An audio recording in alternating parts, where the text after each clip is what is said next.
Planck's constant.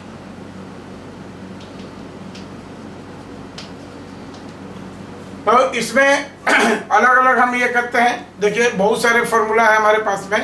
पहले हम लोग ये करें कि energy associated with a wave is given by, first approach हम लोग करें कि energy associated with a Planck's constant, जिसको हम लोग एच से डिनोट करते हैं, this is denoted by a. Energy associated with a wave is given by h into nu, where nu is the frequency of that wave.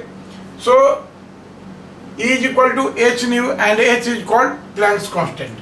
तो यहाँ से क्या हो जाएगा, we have dimension of h it will be equal to energy by nu, यानी इसको हम लोग कर सकते हैं this is energy into by nu होगा, 1 by nu क्या होता है, 1 by frequency is equal to time।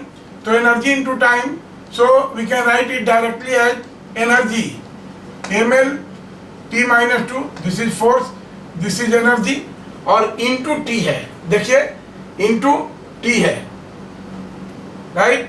तो इंटू टी है तो क्या करेंगे, यहाँ इंटू टी कर देते हैं, एक स्टेप और लिख देते हैं। So this will be M L square T minus 1, right. तो this is first approach, is equal to H nu. Now second हम लोग जानते हैं डी ब्रोगली इक्वेशन है, डी यहाँ पर ये करें हम लोग de Broglie equation. Now this is, आप लोग मॉडर्न फिजिक्स में पढ़ोगे, डी Broglie equation।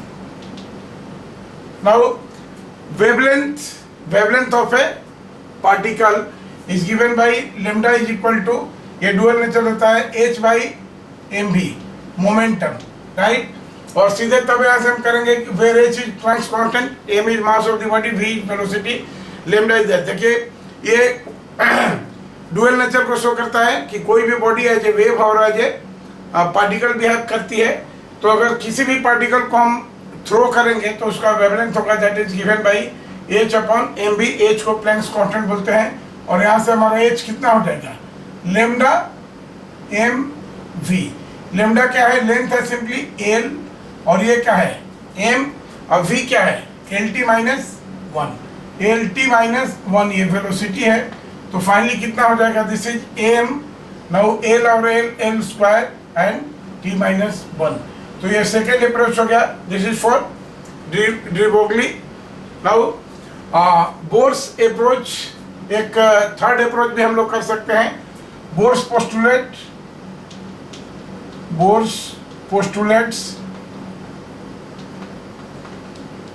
इसमें हम लोग ये करेंगे, तो इसमें क्या होता है, एंगुलर मोमेंटम, ये बोर्स सेकेंड पोस्टुलेट है, the angular momentum of an orbiting electron around nucleus is given by, it is integral multiple of h by 2 pi, it is integral multiple of h by 2 pi।